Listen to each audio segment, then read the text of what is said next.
Before I get into today's episode, I'd like to talk to the gentleman.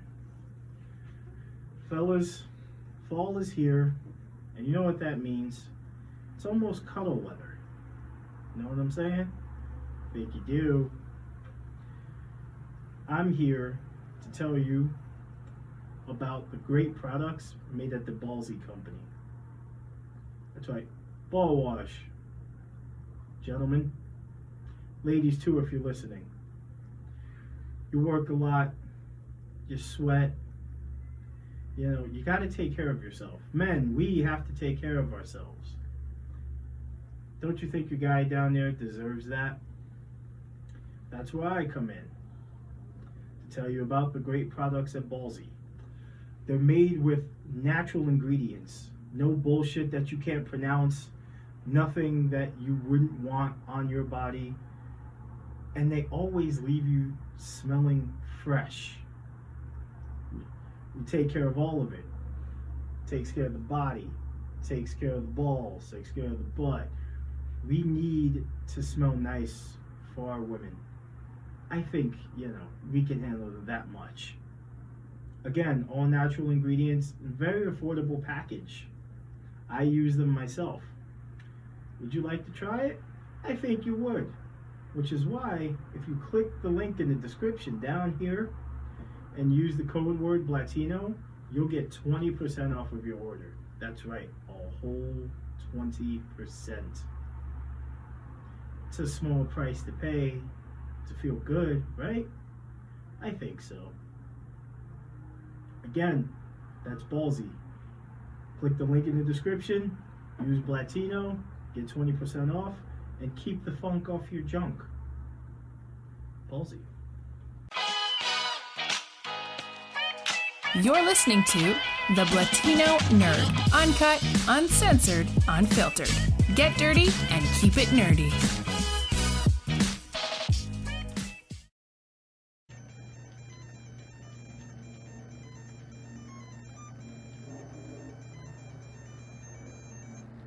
Do you remember that sound? I'm sure you do. It's the sound of our childhood. The sound of these things right here. Tiger Electronic games. Thank you for tuning in to another episode of the Blatino Nerd.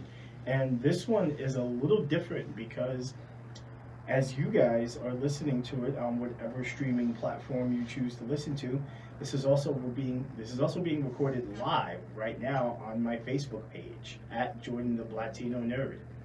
So if you haven't got the chance to join my Facebook page yet, I will leave a link in the description so you can get on that and tune in and join in on the conversation on future episodes. So today we're going to discuss the little engine that could in the portable gaming world, that being Tiger Electronics. And in the late 80s and early 90s, Game Boy ruled. Like that was the absolute pinnacle of portable gaming.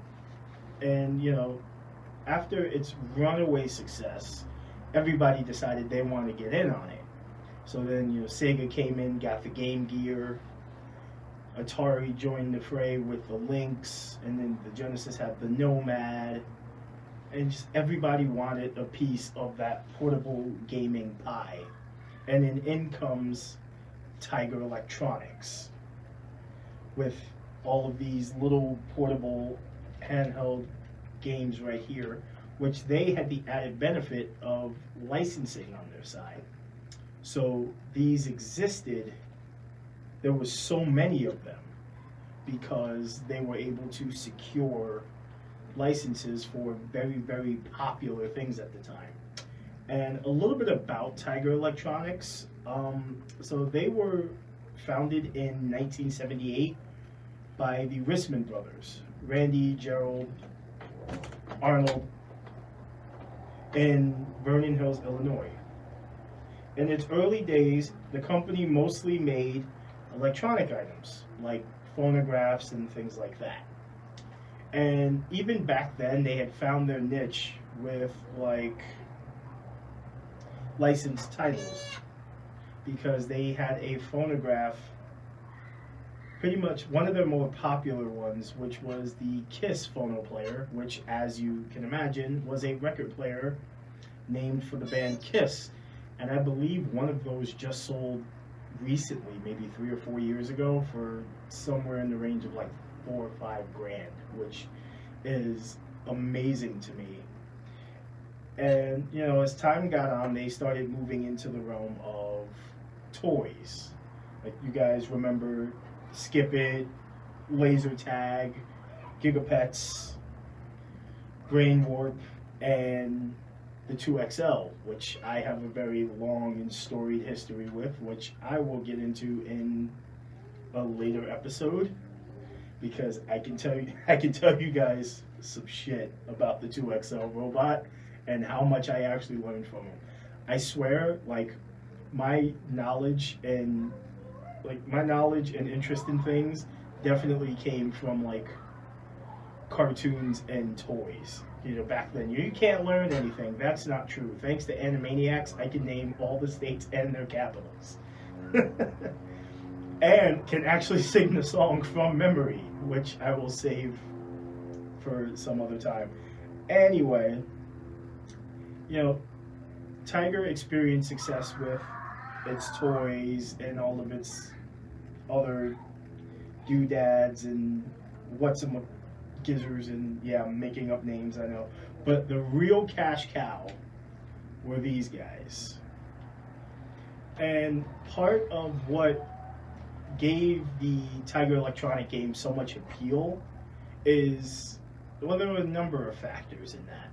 One of them being, again, they pretty much had the market cornered on aggressively securing licenses. Like, they could get a license when it was the hottest thing out.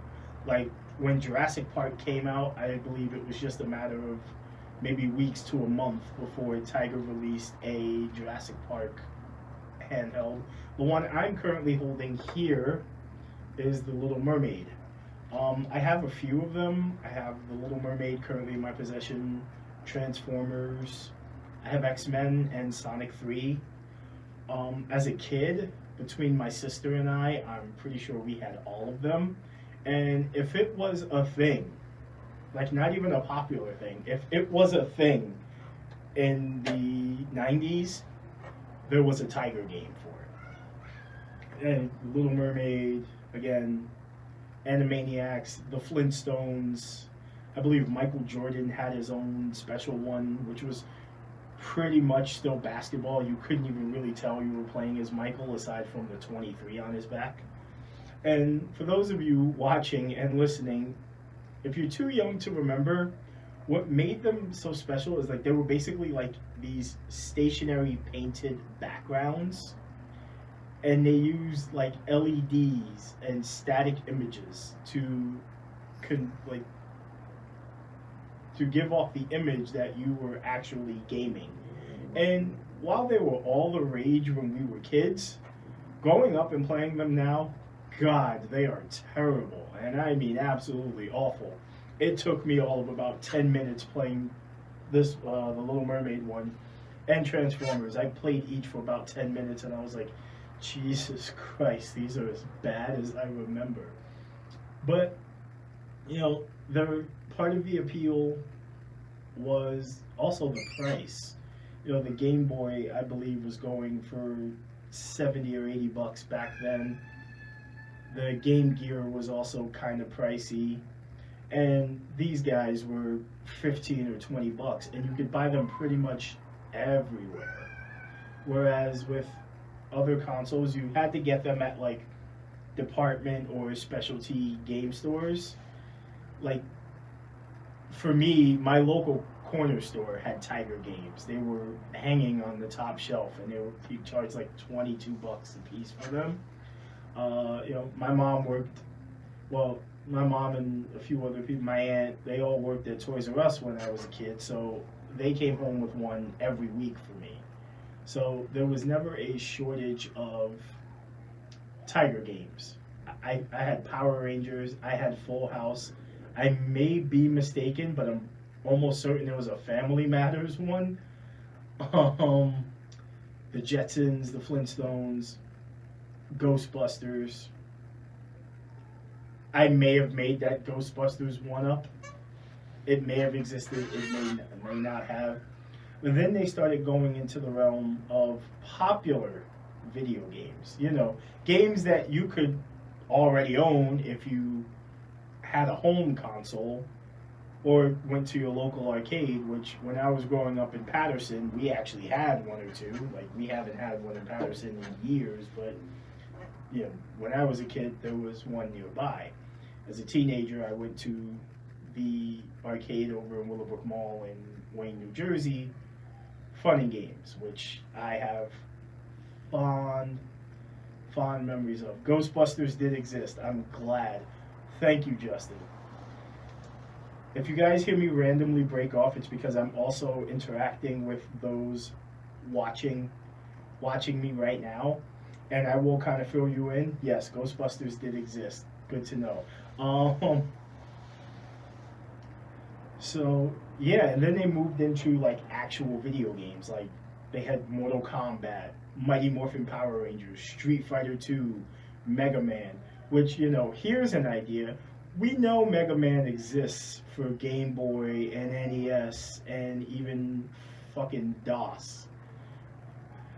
The Angry Video Game Nerd best summed up how I think everyone feels about Mega Man on DOS.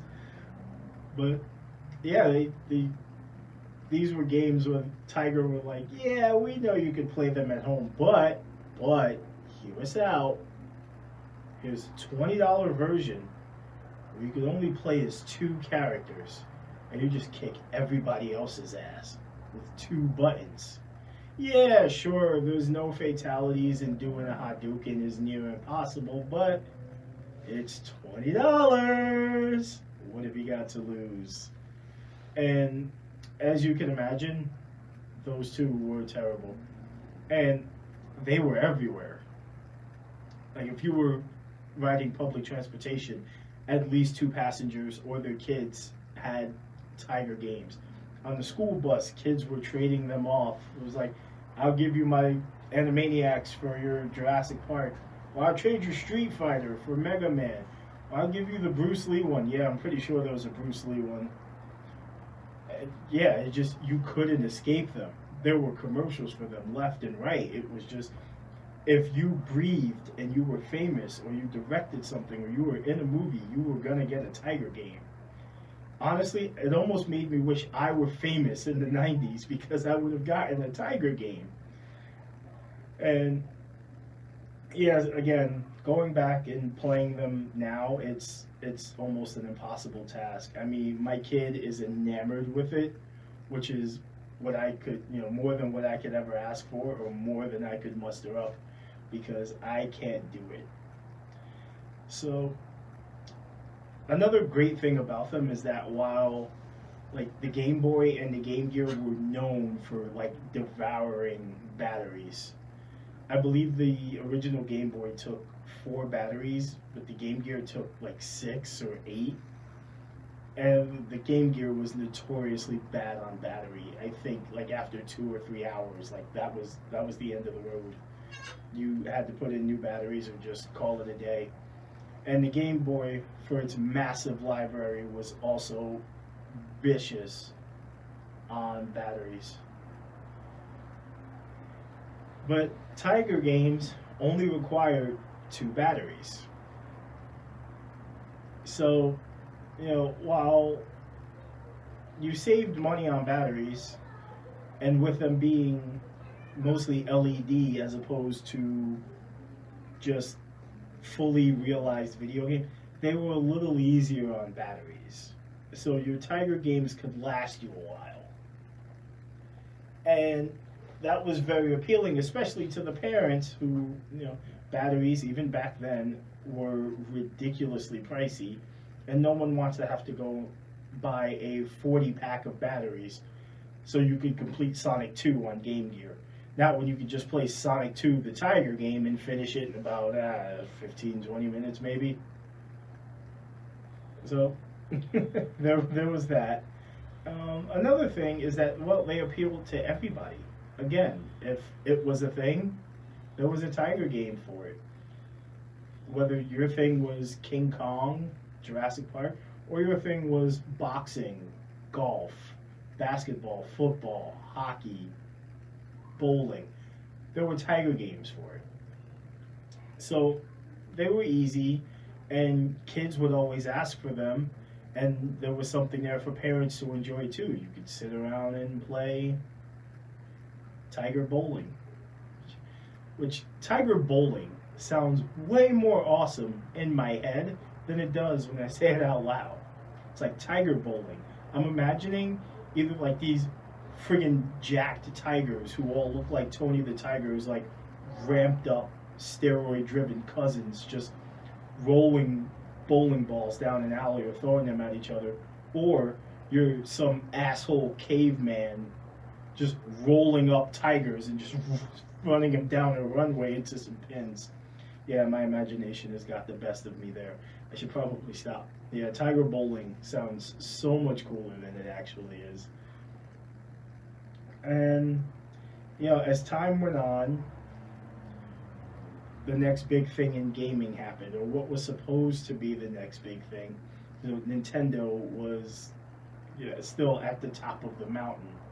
As you guys have heard in my previous episode, you know, Nintendo has been around for nearly 200 years at this point, which is crazy to think, because they've only been making consoles for the better part of 50 years.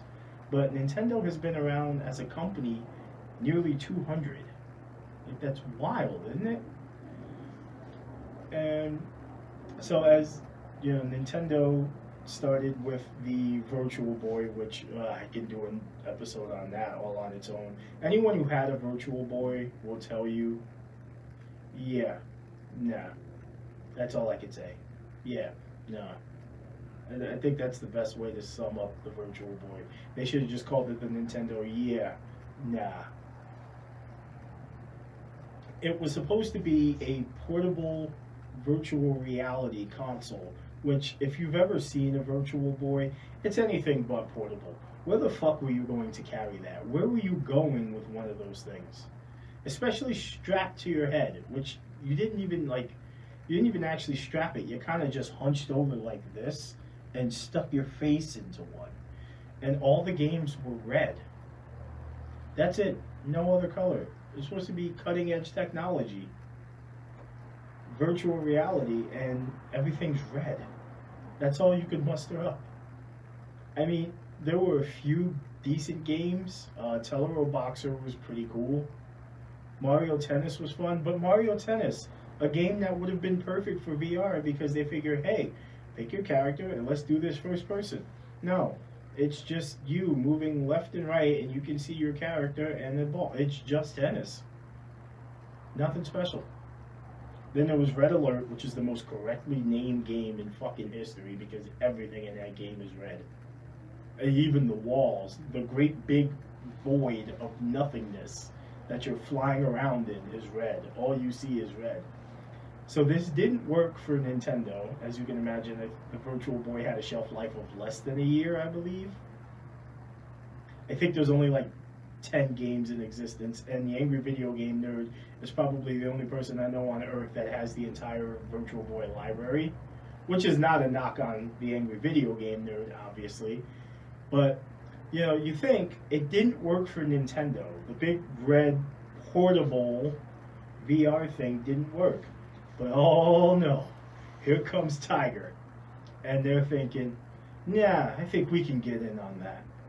So then they developed the R-Zone, which, if you never heard of the R-Zone or you didn't own one, you didn't miss shit. It was pretty much a headband that you, like, naturally you, like, put around, like, your forehead and back of your head, and it had this little tiny screen that you had to put over one eye and close the eye. So like this, if you can see me, you basically look like a fucking pirate playing this thing. Like, oh my god, it's awful. Like, just my eye is twitching thinking about it. So you basically had to play like this with one eye open, like either a terrible pirate or really nervous fucking sniper, and you didn't even get a full-on game. You got a Tiger game. You got the same LED action, but instead of being on an already painted background, it was right in front of your face. So wherever you were was the background. And, you know, you would think with technology like that, again, with the Virtual Boy, you may be able to come up with something. The only game I think I remember ever having for our zone was Batman Returns. It was either Batman Returns or Batman Forever, which, regardless of what console you owned Batman Forever for, it's a horrid game for any system. I don't care. Take your pick. But I believe I had Batman Forever or Batman Returns. It was one of the Batman games for the R Zone.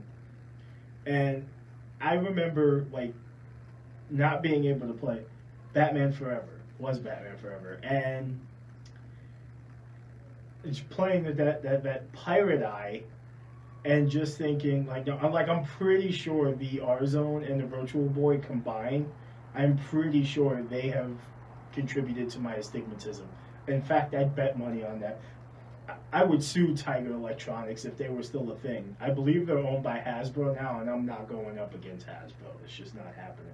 I'm not going against Nintendo either, but if you're listening, just know you contribute to my astigmatism with your terrible eyeball game consoles, and I hate you for it. So somewhere in between the Tiger Electronic games, the 90 million in existence, and the R Zone, Tiger decided we're going to make these little wristband games. So they walked around and you looked like a Power Ranger, which was cool in theory. You looked like a Power Ranger wearing what people would think was a watch, and then hey my man, like imagine walking down the street, someone's like, hey my man, what time is it? And they look at your watch and it's not a watch at all. You're playing Power Rangers on your wrist with 2 buttons, sitting there going like that.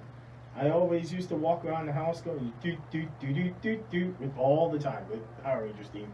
I always tried to talk into mine. I would do anything in my life, like anything in my power, to make sure these games were way less boring than they actually were.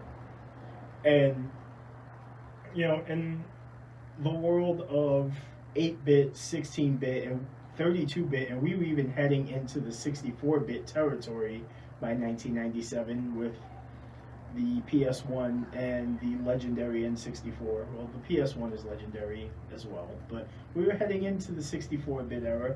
But just remember, if you couldn't afford those and you had $20, you could play Power Rangers on your wrist.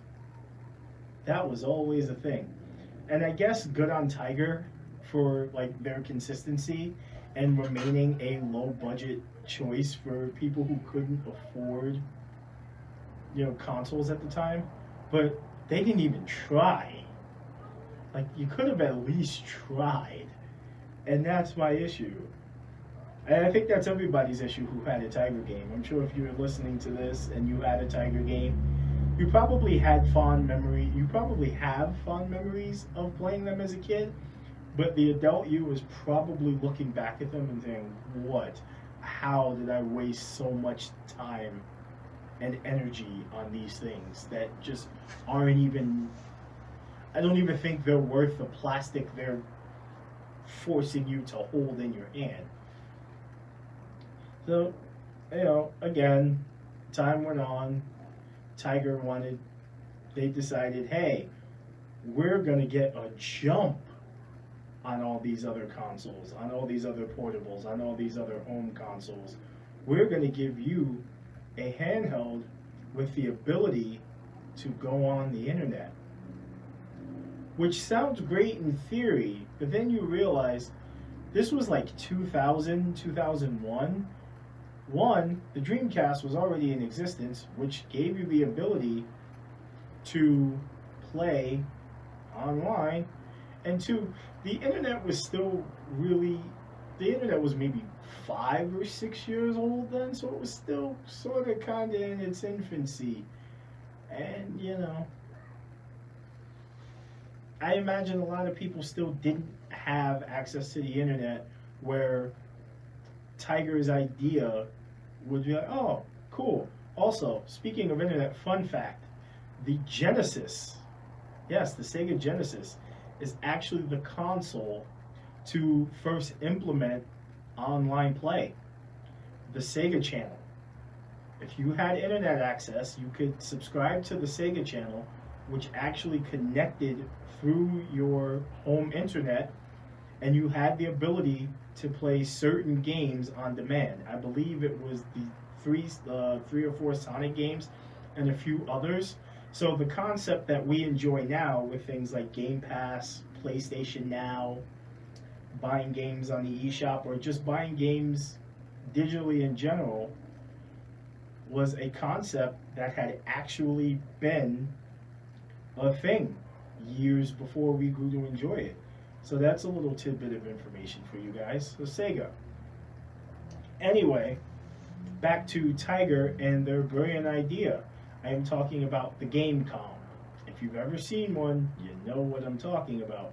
And it looks like Game.com, but it isn't. If you went to Game.com back then, if you've played Grand Theft Auto 3, you know what happened if you went to Game.com. I don't think I need to get into it. Do your Googles. But, yeah, so they had the GameCom, which was supposed to be Tiger's answer to the Game Boy and the Game Gear and all of those. And I very, very vividly remember the commercial. It was like a little person dressed in a suit. Yes, I do say little person. I don't call them midgets. You know, it's only polite. Let's be polite.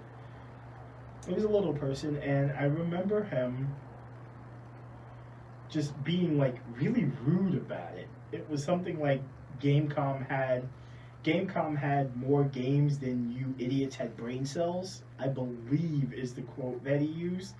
So, you know, naturally, if you're watching TV in 99, 2000 and you see this, you're like, well, that's not very nice.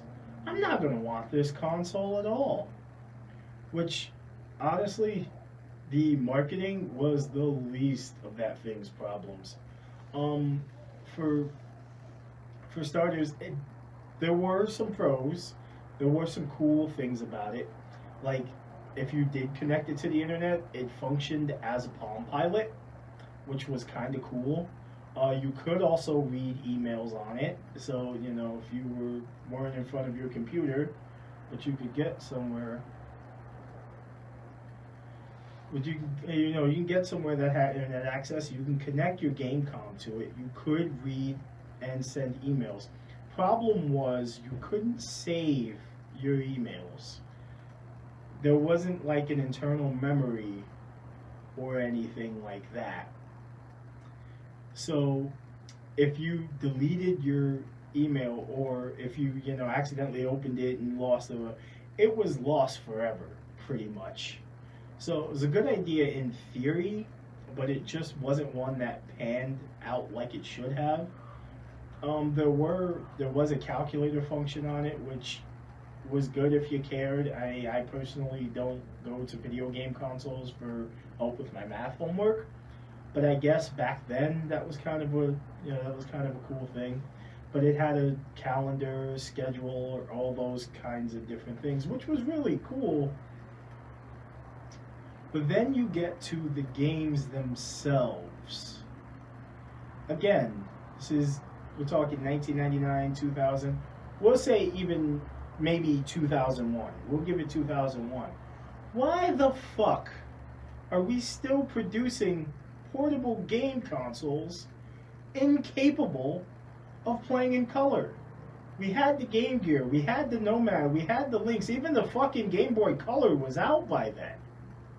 So, portable gaming in color wasn't even, a strange concept. It was a fully realized thing by then.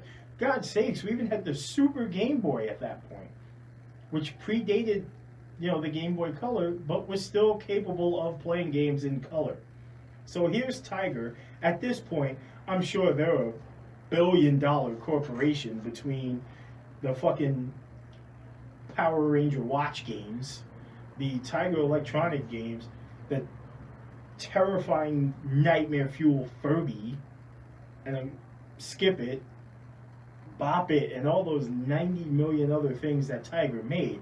So it's not like they were necessarily hurting for cash. This wasn't a last-ditch effort by a company facing financial ruin. I mean, granted, I believe they did finally shutter in 2012, but even then, from 99 to 2012, you know, you've made a sizable amount of money. I mean, barcodes didn't pan out, which, quick tidbit on barcodes, Tiger also came up with this thing called, naturally, barcodes, that had like built-in characters, and how they worked were you would scan a barcode and it would add stats to your character. Like you could be in the supermarket and like scan a can of Chef Boyardee, and it would raise like your character's strength or durability or something like that. They weren't very popular over here, but I believe in Japan there was like legitimately a reality TV show about barcodes. Like people could scan their barcodes and make them battle each other, and like the more powerful characters always won, and there was some kind of great grand prize at the end of it all. But anyway, yeah. Again, here's a company who had the capability to make a fully functional color playable game console, but the screen somehow managed to be worse than the one that's on the Game Boy, a console that was, well, a handheld that predated the Gamecom by at least 10 years. And the games weren't very good. One in particular everyone always thinks back to is Resident Evil 2, which I never got to experience Resident Evil 2 on Gamecom. But if it's anything like any other thing that Tiger ever came up with, I'm sure it's notoriously bad. But yeah, aside, the marketing, it had some good ideas, but they just didn't follow through with them. I guess is what I'm trying to say. And in the end, despite the ability to get their licensing, despite being available in almost an overabundance, despite the pricing, in the long run, the Tiger Electronics company just couldn't hold up in the realm of handheld gaming like the behemoth that was the Game Boy. Which, fun fact, Game Boys, like the original Game Boy, was being manufactured till about 7 years ago. Roughly 7 or 8 years ago. I think that's amazing. That little fucking big brick thing existed alongside the 3DS as well. That's a testament to the power of the gamer. That you can keep something going like that for so long. So yeah, I believe Tiger was brought out by Hasbro in 2012. Well, they were bought by Hasbro in 2007, 2008, and then roughly finally shuttered their doors in 2012, I want to say. And so, with that went the history of Tiger games.